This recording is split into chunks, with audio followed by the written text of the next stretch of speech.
April 8, 1943, 27,000 feet above Caen. France.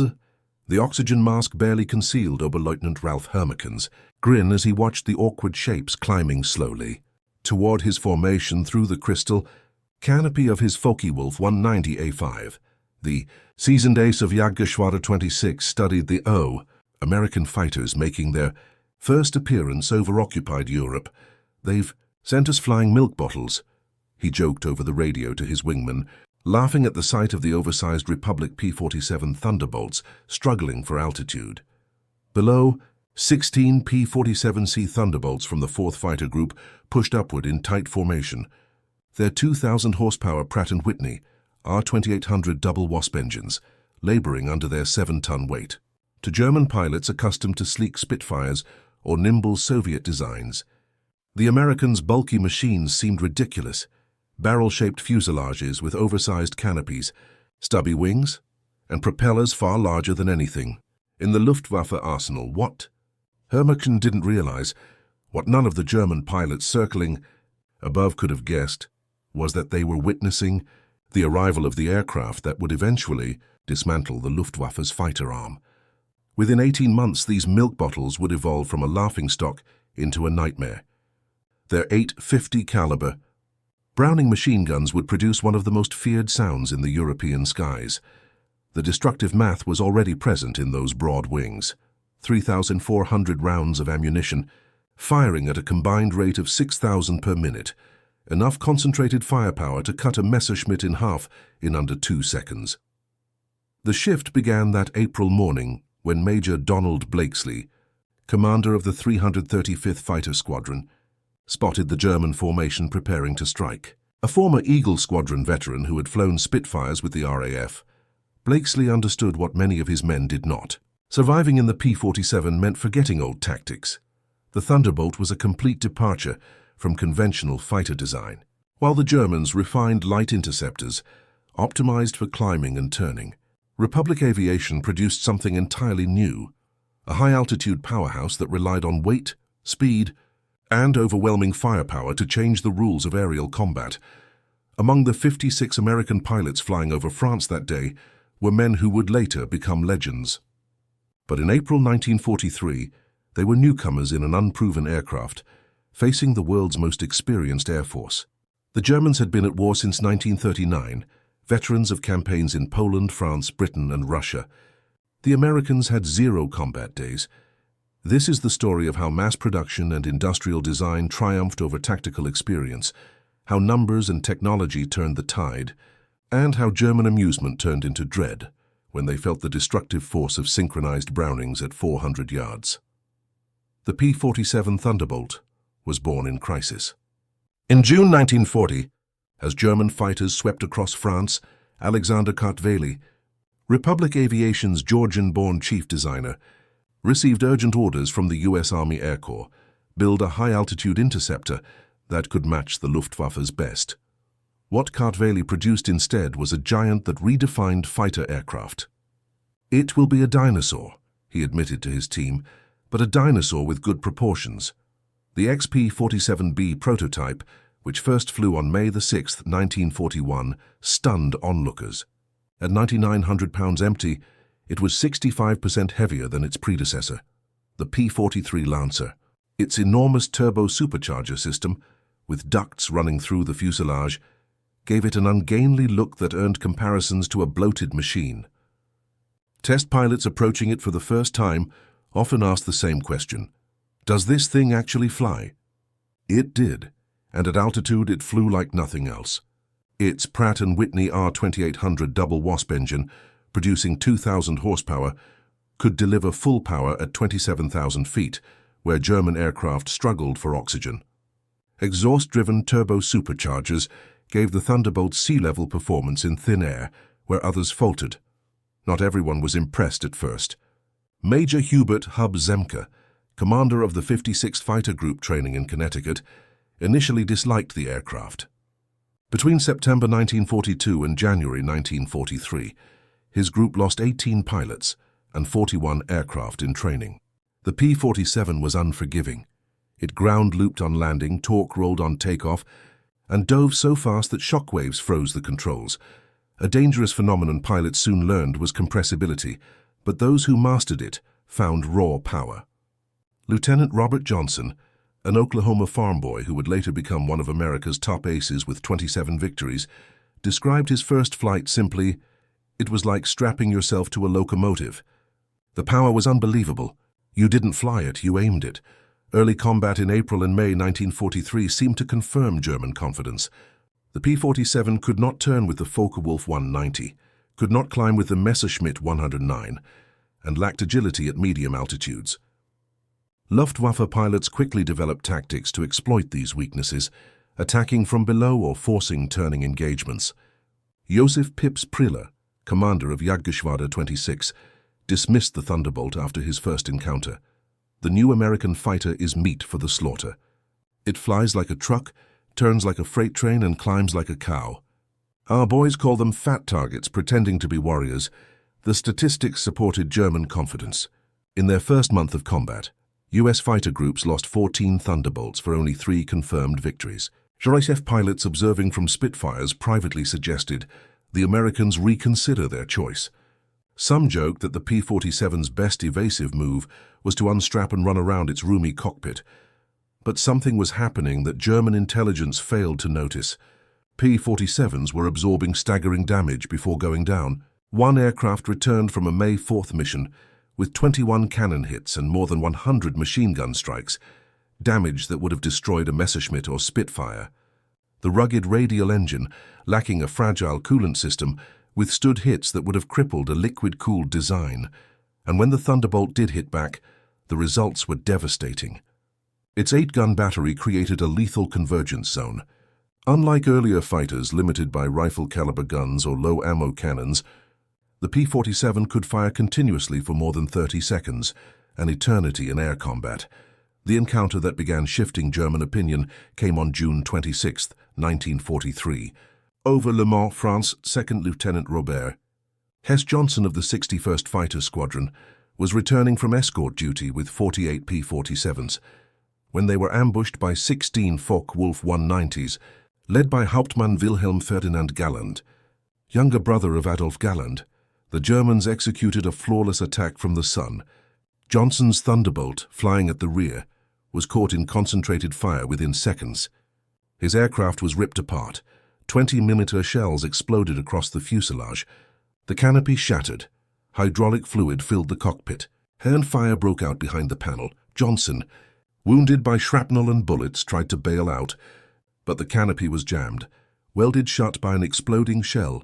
Trapped at 27,000 feet in a burning fighter, he fought to level the crippled plane. The Thunderbolt refused to die. With oil covering the windscreen, a failing engine and only partial control, Johnson somehow kept it flying toward England.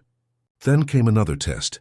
A lone Focke-Wulf 190 spotted the damaged P-47 and moved in for the kill. The German pilot, never definitively identified, unleashed fire with cannons and machine guns. Johnson could do nothing but huddle behind his armor plate and pray. Thunderbolt endured the entire load of cannon fire. When the German pilot repositioned, he continued the attack, this time relying only on his machine guns. With no cannon rounds left, he flew alongside, staring at the battered but still flying wreck. Johnson could clearly see his opponent's young blonde face, confidence giving way to confusion, and finally fear. The German emptied the last of his machine gun ammunition into the P-47, but it refused to fall. He pulled up again, shook his head in disbelief, offered a casual salute and departed, likely out of ammunition. Johnson's Thunderbolt made it back to Manston, the engine dying as it rolled down the runway. His crew chief stopped counting after 200 bullet holes. One cannon round had exploded inches from Johnson's head, another against the armor plate behind his seat. The engine had taken direct hits, control cables were frayed, and 3 of the 4 longerons, the very backbone of the fuselage, had been severed. Yet the aircraft still delivered him home. The survival of Johnson's P-47 stunned both sides. American engineers, examining the wreckage, realized they had underestimated the toughness of their own design. German intelligence, receiving reports from JG-26, initially dismissed them as impossible. But accounts from multiple pilots confirmed it. The Thunderbolt had withstood the best Germany's fighters could unleash and remained airborne. By July 1943, U.S. pilots had learned how to exploit the P-47's real strengths. Lieutenant Colonel Hubert Zemke, commander of the 56th Fighter Group, distilled the lessons through hard experience. Don't turn with German fighters. Don't climb with them at low altitude. Use weight, power, and firepower. The Thunderbolt's heavy frame, once considered a weakness, became a weapon. In a dive, nothing could catch it. From 30,000 feet, it could reach 550 miles per hour, faster than any German fighter, even in a vertical dive. That speed could then be turned into altitude in a zoom climb, leaving pursuers helpless. Captain Walker Bud Mahurin, one of America's first aces in Europe, refined this into what became known as the boom and zoom tactic, nicknamed the Thunderbolt turkey shoot by pilots. Instead of traditional dogfights, P-47 units climbed to 30,000 feet, beyond the effective ceiling of German aircraft. When Luftwaffe fighters appeared below, Thunderbolts would roll inverted and dive at speeds that made defensive fire useless. At the bottom of the dive, 850 caliber machine guns unleashed their firepower. Survivors described it as flying into a wall of lead. Targets caught in the crossfire didn't simply fall, they disintegrated. The full measure of American firepower was revealed during the August 17, 1943 raids on Schweinfurt and Regensburg, the deepest strike into Germany yet attempted. The mission exposed both the P-47's weakness, its limited range even with drop tanks, and its devastating strength when used correctly. Major David Schilling, leading the 62nd Fighter Squadron, intercepted a formation of Messerschmitt Bf-110s, twin-engine bomber destroyers armed with heavy cannons and rockets. Schilling's 4 Thunderbolts dove from 28,000 feet. Gunner Hinrich Roth, aboard one of the Bf-110s, later recounted in interrogation, "The American fighters came down like hammers from the sky. I opened fire at 800 meters, scored good hits. I saw rounds strike the wing. The P-47 didn't even flinch. Then he fired. The aircraft ahead of us came apart. Not shot down, obliterated. The wings separated. The tail was gone, the cockpit shredded into pieces. In 2 seconds, a 110 became nothing. In less than a minute, 8 Bf-110s were destroyed. The Germans had never faced such concentrated firepower. Each Thunderbolt carried 425 rounds per gun, for a total of 3,400 rounds, nearly 900 pounds of ammunition. At convergence distance, usually set at 300 yards, all 8 guns' trajectories intersected in a 6-foot-wide zone. Anything within that zone was struck by 100 projectiles per second, each moving at nearly 3,000 feet per second. This was possible thanks to American industrial capacity. While German fighters carried just 120-200 cannon shells, American pilots could sustain fire for more than half a minute. Ammunition belts mixed armor-piercing incendiary, tracer, and standard rounds in sequences, designed to both destroy and ignite. Lieutenant Colonel Francis "Gabby" Gabreski, later the top American ace in Europe with 28 kills, explained, "When all 8 hit, they don't just go down, they explode. I once saw a 109 cut in half, the tail falling one way, the nose another. The pilot never knew what struck him."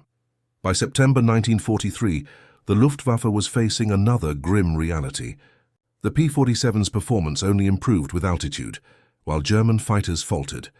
Its turbo-supercharged Pratt & Whitney double Wasp engine delivered full power up to 30,000 feet, while German designs relying on mechanical superchargers lost efficiency above 25,000 feet. Oberleutnant Hans Philipp, one of Germany's leading aces with 206 victories, encountered this firsthand on October 8, 1943. Leading JG-1 against B-17s over Bremen at 28,000 feet, his Fu-190A6 grew sluggish in the thin air. The BMW 801 engine, strong at mid-levels, starved for oxygen nearly 6 miles up. When Thunderbolts of the 56th Fighter Group dove from 32,000 feet, the Germans had no escape. Robert Johnson, now a seasoned pilot on his way to becoming an ace, cited Phillips' distinctive FW-190. His combat report was precise. Opened fire at 300 yards, 30-degree deflection. Observed strikes along entire fuselage. Enemy aircraft exploded. No parachute. Phillips' death shocked the Luftwaffe. If one of their greatest, a veteran of over 500 missions, couldn't survive against the P-47, what chance did the average pilot have? The German High Command ordered an immediate investigation. The report presented to Reichsmarshal Hermann Göring in November 1943 was sobering. The Thunderbolt's ceiling exceeded 42,000 feet, beyond the reach of German fighters. Its dive speed approached the sound barrier. Armor protection included a steel plate behind the pilot, bulletproof glass, and reinforced shielding around the engine. Most concerning of all, its rugged structure allowed it to absorb damage that would destroy multiple conventional fighters and still return home. In January 1944, a new model began arriving in England, cementing the Thunderbolt's reputation. The P-47D-22 featured a Hamilton standard propeller with broad paddle blades over 13 feet long, biting into the air with new efficiency. The improvement in climb rate was immediate and dramatic. What was once mocked as a heavy brute was now evolving into a nightmare for the Luftwaffe. Originally climbing at a sluggish 2,200 feet per minute at sea level, the paddle blade propeller versions of the P-47 could now reach 3,000 feet per minute, matching or even surpassing German fighters at most altitudes. The larger propeller also boosted acceleration, letting the Thunderbolt build speed quickly in level flight. Heinz Knoke of Jagdgeschwader 11, a veteran of more than 200 missions, first encountered the improved model in February 1944 during a bomber interception near Hanover. In his diary he noted, "The fat American fighters have learned to climb. We bounced to formation, expecting the usual advantage. Instead, they turned into us and climbed alongside. When we tried to break away, they followed us up past 30,000 feet. Schmitt was hit and destroyed. Only smoke and debris remained. These are not the same machines we mocked last year. The paddle blade propeller did more than change performance. It altered the Thunderbolt's sound. The tips reached near supersonic speeds, producing a deep roar that could be heard miles away. German troops on the ground said they could recognize the aircraft by noise alone, calling it Donnerschlag, thunderclap. By March 1944, with external tanks fitted, P-47s could escort bombers deep into Germany. Standard loadouts carried either two 108-gallon wing tanks or a 75-gallon belly tank, giving them a range beyond 1,000 miles. Even fully loaded, the paddle blade Thunderbolt retained strong combat performance after dropping tanks. The Luftwaffe's countermeasure was to target bombers directly, hoping to halt the American daylight offensive. But to do so, they had to pass through the P-47 Escort screen, an increasingly deadly gamble. German pilots developed a reluctant respect and often fear for the rugged American fighter. Major Günther Rall, one of Germany's leading aces with 275 victories, mostly against the Soviets, survived a clash with P-47s on March 6, 1944, but was badly wounded. In a later interview he recalled, "We saw them silhouetted against the sun. Someone joked, 'Here come the flying pigs.' 30 seconds later, no one was laughing. They dropped on us like an avalanche, too fast to counter. The first attack wiped out 3 of our fighters in seconds. Their guns didn't fire in bursts like ours. They unleashed constant streams of fire. To be caught in that meant instant death." Escort missions also revealed another American advantage: endurance. While German engines consumed fuel quickly at high power, the Thunderbolt's radial engine cruised efficiently at altitude, staying with bombers for hours. Squadrons could rotate positions, maintaining cover while still keeping enough fuel for combat and return. As P-51 Mustangs increasingly took over long-range escort duties in spring 1944, P-47 units shifted toward ground attack, a mission that would make them the most feared Allied aircraft. The transition began in April, as the Allies prepared for the invasion of France. The Thunderbolt's heavy .50 caliber armament proved devastating on the ground. Standard armor-piercing incendiary rounds could penetrate the thinner top armor of German vehicles, while sheer volume of fire shredded unarmored targets. A 2-second burst delivered around 160 half-inch rounds into an area the size of a truck. Bombs and rockets soon expanded its role. The D-25 variant could carry 2 1,000-pound bombs under the wings and a 500-pound bomb under the fuselage, matching early war medium bombers in payload. Later versions added stubs for 10 5-inch high-velocity rockets, each with the destructive force of a 105mm artillery shell. Oberst Hans von Luck, commanding the 125th Panzer Grenadier Regiment during Normandy, described the impact of P-47 attacks.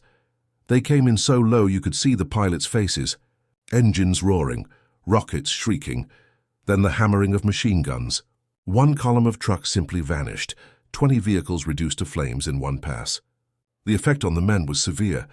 We called them Jabos, fighter bombers, but these were more flying artillery with deadly precision. On June 6, 1944, the Luftwaffe saw how far the balance had shifted. More than 500 P-47s flew over the invasion beaches, forming a protective shield. German fighters that tried to engage were cut down. Oberleutnant Wolfgang Fischer of Jagdgeschwader II, one of only 3 German pilots to reach the beaches, reported, "The sky belonged to the Americans." Thunderbolts were stacked from sea level to 30,000 feet. We tried at dawn with 12 aircraft. I was the only one to return. You couldn't climb above them, you couldn't dive below them. Their firepower turned us into falling metal. In the weeks after D-Day, P-47 systematically dismantled German mobility by day. The results were staggering. In June alone, 9th Air Force Thunderbolts destroyed 651 locomotives, 33 C-47 trucks, 512 tanks and armored vehicles, and over 4,500 horse-drawn wagons. The Wehrmacht was forced to move only at night, slowing their ability to respond to Allied advances. German attempts to counter included heavier armor, more flak guns, and advanced camouflage. None worked. The P-47's speed, durability, and firepower made it nearly unstoppable. Even the powerful 88mm guns struggled to track them at low altitude. While wreaking havoc in Europe, the Thunderbolt also excelled in the Pacific. The 348th Fighter Group, flying from New Guinea, found its qualities suited for the long distances and harsh conditions of the theater. Colonel Neil Kirby, leading the group, devised tactics specifically for the region. On October 11, 1943, he led 4 P-47s against 40 Japanese planes over Wewak, downing 6 himself in one mission, an achievement that earned him the Medal of Honor. Japanese pilots, used to fragile but agile American fighters, were unprepared for the P-47's toughness and firepower. Ace Saburo Sakai later wrote, "We called them monsters." Our 20mm cannons, which destroyed a P-40 with a few hits, had little effect. I put dozens of rounds into one Thunderbolt and it kept flying. Their return fire was terrifying, streams of bullets that ripped planes apart. The Pacific also saw the introduction of the P-47N, designed with increased range. Its wet wings carried 93 gallons each, extending range to over 2,300 miles. This version escorted B-29 bombers to Japan, proving how far the short-range 1943 fighter had evolved. Perhaps the ultimate validation of the P-47 came in encounters with jets. The German Me-262, with its 540 mph top speed, should have been untouchable. Yet Thunderbolt pilots learned to strike during takeoff, landing, or in steep dives from altitude. On November 27, 1944, Lieutenant Colonel John C. Meyer of the 352nd Fighter Group became one of the first to down a jet in a P-47. Diving from 28,000 feet, his aircraft reached nearly 500 mph, fast enough to close the gap. The German pilot, confident in speed, never saw Meyer until his Thunderbolt opened fire from 400 yards. In Meyer's report, the enemy aircraft disintegrated under fire. Both engines tore free from the fuselage. The pilot did not escape. The concentrated fire of 850 caliber guns proved more effective against jets than expected. By early 1945, new P-47M models were fielded specifically to combat jets and V-1 flying bombs. Equipped with water methanol injection for 2,800 horsepower and refined aerodynamics, these final Thunderbolts could reach 470 pu, among the fastest piston fighters of the war-level flight at 30,000 feet made the P-47 fast enough to intercept even jet aircraft under certain conditions.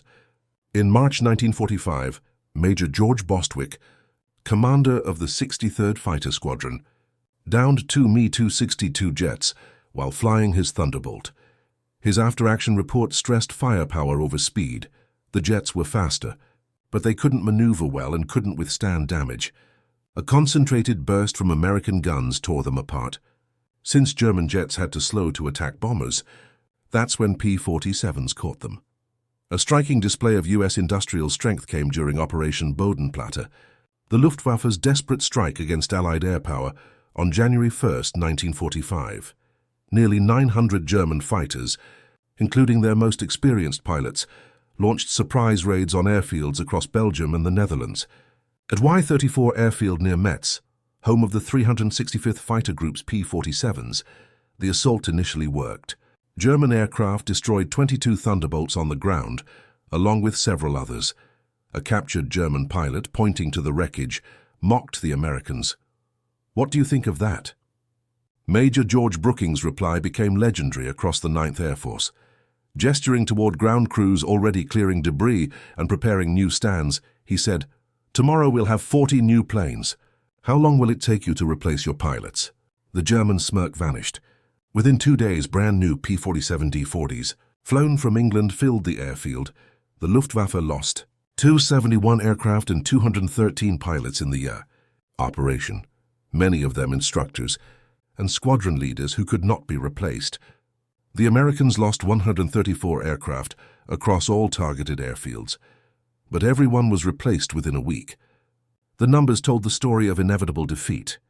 Republic Aviation built 15,683 P-47s during the war, more than any other U.S. fighter. At peak output, the Farmingdale plant on Long Island turned out 1 Thunderbolt every hour around the clock. In Indiana, the Evansville factory, constructed on farmland in 1942, was producing 500 aircraft per month by 1944. Each P-47D required 65,000 individual parts, 8 miles of wiring, 2,000 pounds of aluminum, and 300 pounds of rubber. Its engine alone had 2,400 precision-machined components. Many of the workers assembling these advanced machines were women with no aircraft experience before Pearl Harbor. Yet their workmanship exceeded peacetime quality standards. Ammunition output was equally vast. Each Thunderbolt sortie required about 3,400 rounds of .50 caliber ammunition, and with hundreds of daily missions, consumption passed 10 million rounds monthly by mid-1944. The Lake City Arsenal in Missouri alone produced 30 million rounds each month. Manufactured to exacting tolerances to ensure flawless reliability, fuel demands were enormous. A Thunderbolt burned about 100 gallons per hour in standard flight and up to 300 gallons in combat with water injection engaged.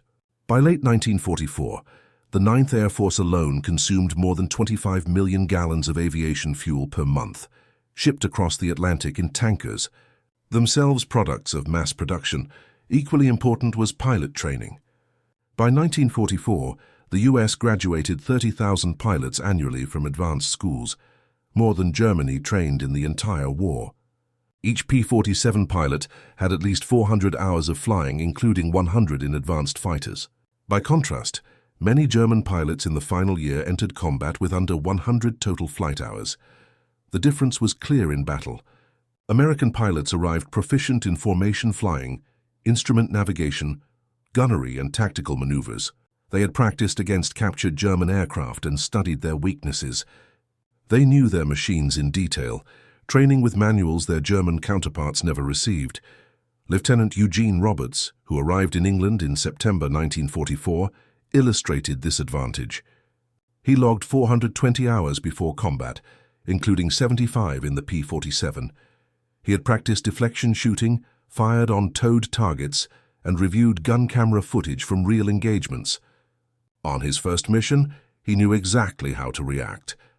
His German opponent, he recalled, had nowhere near his level of preparation.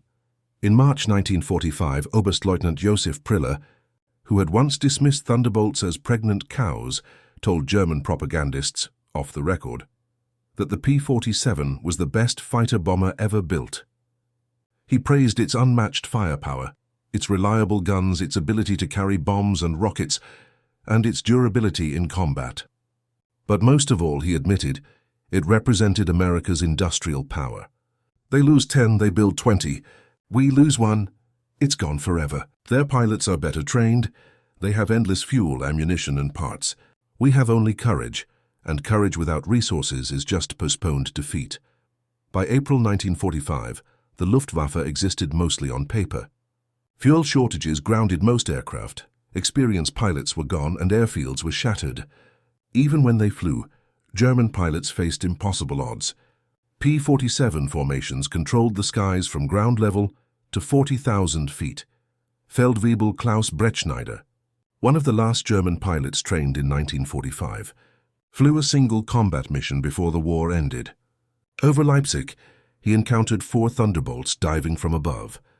Within seconds, his aircraft was hit and destroyed, and his entire squadron was wiped out in under a minute. The psychological effect was devastating. German doctors described Jabo fever, stress symptoms that appeared whenever P-47s were reported. Even veterans who had fought Spitfires and Hurricanes without fear became physically ill before missions against Thunderbolts. Ground troops panicked at the distinctive roar of approaching P-47s, knowing survival depended on immediate cover. The results were staggering. In Europe, P-47s destroyed 3,752 German aircraft in the air and 3,215 on the ground, along with 86,000 railway cars, 9,000 locomotives, 6,000 armored vehicles, 68,000 trucks, and 60,000 horse-drawn wagons. In the Pacific, they accounted for 697 Japanese aircraft in the air, 150 on the ground, and countless vehicles, ships, and installations. The 9th Air Force alone, mostly flying Thunderbolts, completed 230,273 combat sorties, dropped 120,000 tons of bombs, fired 135 million rounds, and launched 60,000 rockets. P-47 units achieved a 4.6 to 1 kill ratio in aerial combat, while suffering the lowest loss rate of any Allied fighter bomber. Behind the statistics lay the human cost. The Luftwaffe lost about 28,000 pilots against Western allies, many falling to P-47 gunfire. Each loss meant years of training gone, and by the war's end, the average German pilot had fewer than 30 hours of combat experience compared to more than 200 for P-47 pilots. Captured German intelligence reports confirmed this shift. In April 1943, they dismissed the P-47 as large, sluggish, and minimally threatening. By December 1943, they noted its altitude performance and durability. By June 1944, they labeled it a dominant fighter bomber and a critical threat at all altitudes. By March 1945, they called it the best fighter bomber of the war and warned that direct engagement was unsurvivable. Decades later, in 1985, German and American fighter veterans reunited in Arizona. When asked about the P-47, General Adolf Galland, the Luftwaffe's former fighter chief, gave his candid answer, one that summed up the enduring reputation of the Thunderbolt. "We made a critical mistake in 1943. When we first saw the bulky American fighter, we laughed. We thought the Americans misunderstood air combat. To us it looked like a bomber mistakenly labeled as a fighter. But it was we who failed to understand. The Americans had not attempted to copy European designs. They created their own, built around mass production, heavy firepower, and durability. They knew that in a long war, the aircraft that could take damage and still deliver punishing blows would win. And they were correct. The first time I flew a captured P-47 after the war, I finally understood. The power was extraordinary. It climbed as if pulled upward. The cockpit was roomy, the visibility clear, and the controls precise. It was truly a pilot's aircraft wrapped in armor. What struck me most, however, was the realization that America produced over 15,000 of these advanced machines while fighting a war across 2 oceans. Each one required an engine more sophisticated than any we built, yet they manufactured them faster than we could turn out simpler fighters. That was when I knew the outcome was inevitable. Its guns had a distinct sound. We called them Roosevelt's piano. Once heard, it was unforgettable. For many of my comrades, it was the last sound they ever heard. The P-47 didn't just defeat the Luftwaffe. It dismantled it. The aircraft embodied American industrial philosophy, brute force engineering combined with immense resources. Every part was oversized and reinforced. The wing spars could hold 40,000 pounds, triple the plane's loaded weight. The engine mount endured 12 G-forces. Control cables were doubled with automatic backups.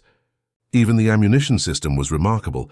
8 boxes of 425 rounds each, fed by electric motors to prevent jams during sharp maneuvers. The guns were electrically heated to avoid freezing at altitude. each with independent charging systems and adjustable convergence between 150 and 400 yards. Some German veterans later argued that the P-47 triumphed only through numbers, not quality, that our fighters were technically superior but simply overwhelmed. Combat records prove otherwise. In evenly matched encounters, P-47s consistently came out on top.